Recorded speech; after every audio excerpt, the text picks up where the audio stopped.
ਸਤਿ ਸ਼੍ਰੀ ਅਕਾਲ ਟੁਨ ਚੈਨਲ ਤੇ ਆਪ ਜੀ ਦਾ ਸਵਾਗਤ ਹੈ। ਮੈਂ ਤੁਹਾਡਾ ਆਪਣਾ BS ਸੋਢੀ। ਕਪੂਰਥਲਾ ਦੇ ਸੈਨਿਕ ਸਕੂਲ ਦੇ ਸਾਲਾਨਾ ਸਮਾਗਮ ਵਿੱਚ ਪਹੁੰਚੇ ਉੱਤਰਾਖੰਡ ਦੇ ਰਾਜਪਾਲ ਲੈਫਟੀਨੈਂਟ ਜਨਰਲ ਗੁਰਮੀਤ ਸਿੰਘ ਨੇ ਸਕੂਲ ਵਿੱਚ ਆਪਣੇ ਵਿਦਿਆਰਥੀ ਜੀਵਨ ਦੀਆਂ ਯਾਦਾਂ ਨੂੰ ਤਾਜ਼ਾ ਕੀਤਾ। ਉਹਨਾਂ ਨੇ ਵਿਦਿਆਰਥੀਆਂ ਨਾਲ ਆਪਣੇ ਜੀਵਨ ਅਤੇ ਅਨੁਭਵ ਸ਼ੇਅਰ ਕਰਦਿਆਂ ਕਿਹਾ ਕਿ ਆਮ ਵਿਦਿਆਰਥੀਆਂ ਦੇ ਮੁਕਾਬਲੇ ਤੁਹਾਡੇ ਵੱਲੋਂ ਕੀਤੀ ਗਈ 1 ਘੰਟਾ ਵਾਧੂ ਮਿਹਨਤ ਤੁਹਾਨੂੰ ਦੂਜਿਆਂ ਨਾਲੋਂ ਵਿਸ਼ੇਸ਼ ਬਣਾਉਂਦੀ ਹੈ, ਲੀਡਰਸ਼ਿਪ ਕੁਆਲਿਟੀ ਪੈਦਾ ਕਰਦੀ ਹੈ। ਉਹਨਾਂ ਕਿਹਾ ਕਿ ਉਹ ਸੈਨਿਕ ਸਕੂਲ ਵਿੱਚ ਹੋਣ ਵਾਲੇ ਸੁਧਾਰਾਂ ਸੰਬੰਧੀ ਪੰਜਾਬ ਦੇ ਮੁੱਖ ਮੰਤਰੀ, ਪੰਜਾਬ ਦੇ ਰਾਜਪਾਲ ਅਤੇ ਦੇਸ਼ ਦੇ ਰੱਖਿਆ ਮੰਤਰੀ ਨਾਲ ਗੱਲਬਾਤ ਕਰਨਗੇ। ਉਹਨਾਂ ਨੇ ਆਪਣੇ ਸੰਬੋਧਨ ਦੌਰਾਨ ਛੋਟੇ ਸਾਹਿਬਜ਼ਾਦਿਆਂ ਦੇ ਸ਼ਹੀਦੀ ਦਿਹਾੜੇ ਦਾ ਵਿਸ਼ੇਸ਼ ਤੌਰ ਤੇ ਜ਼ਿਕਰ ਕੀਤਾ। ਉਹਨਾਂ ਕਿਹਾ ਕਿ ਉਹਨਾਂ ਨੂੰ ਸੈਨਿਕ ਸਕੂਲ ਵਿੱਚ ਆ ਕੇ ਆਪਣੀ ਵਿਦਿਆਰਥੀ ਜੀਵਨ ਦੀਆਂ ਹਰ ਯਾਦਾਂ ਨੂੰ ਤਾਜ਼ਾ ਕਰਨ ਦਾ ਮੌਕਾ ਮਿਲ ਰਿਹਾ ਹੈ। पेश है एक रिपोर्ट। बहुत सुंदर प्रश्न किया है। I like to thank you for that question.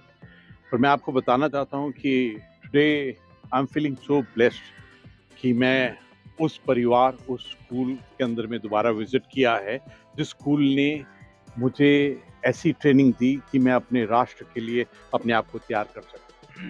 ये जो परिवार है, ये जो स्कूल है, इसने नेशनल सिक्योरिटी, देश की सुरक्षा के लिए जो योगदान दिया है अपने आप में बिल्कुल अलग है।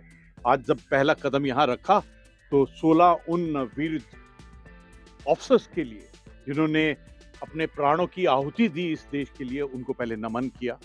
उसके बाद में जो मैंने आज स्टैंडर्ड देखा, जो गार्ड ऑफ ऑनर, जो ड्रिल दिखाई दी थी, उसमें एक अलग ही स्टैंडर्ड था। ऐसा लगा कि एज ए जर्नल मेरे लेवल के ऊपर में जब मैं किसी को देखता हूँ उसके स्टैंडर्ड से, तो I am able to read कि उसके पीछे में कितनी मेहनत लगी होगी।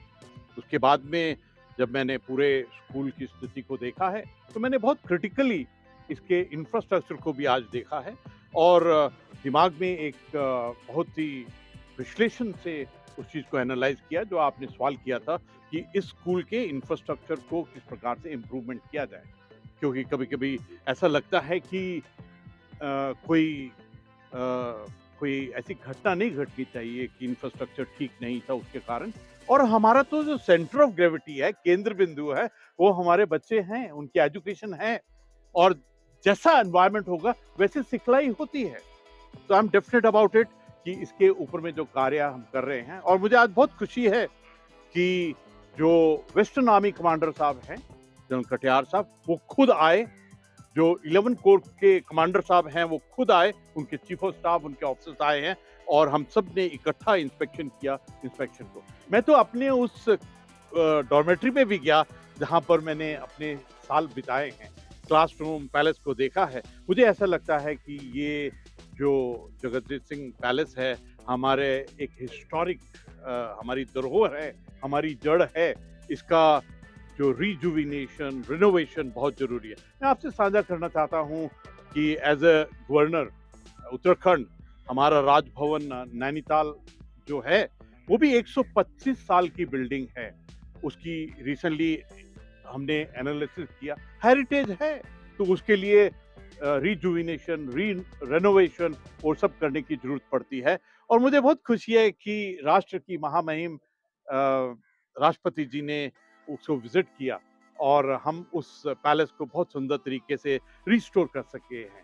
और मुझे ये पक्का यकीन है, मैं अवश्य ही माननीय मुख्यमंत्री पंजाब जी से पक्का मिलूंगा, मैं माननीय राज्यपाल जी से मिलूंगा और जब मैं दिल्ली में अगली बार जाऊंगा तो मैं माननीय रक्षा मंत्री जी से मिलूंगा और आज जो देखा है उसके बारे में अवश्य बात करूँ। लेकिन मैं आपको एक चीज बताना चाहता हूँ कि जो आज मैंने बच्चों को परफॉर्म करते देखा है, अंदर में इतनी खुशी हुई है कि उनकी स्पिरिट, एक परस्यूट ऑफ एक्सीलेंस, और ऐसा लगता है उनको देखकर कि हमारी जो युवा पीढ़ी है, हमारी जो अमृत पीढ़ी है, उनके बलबूते पर मैं कह सकता हूं कि 2047 का जो पूरे राष्ट्र रूपी परिवार ने सपना देखा है कि विकसित भारत, आत्मनिर्भर भारत और विश्व गुरु, हमको विश्व गुरु बनने से कोई नहीं रोक सकता है।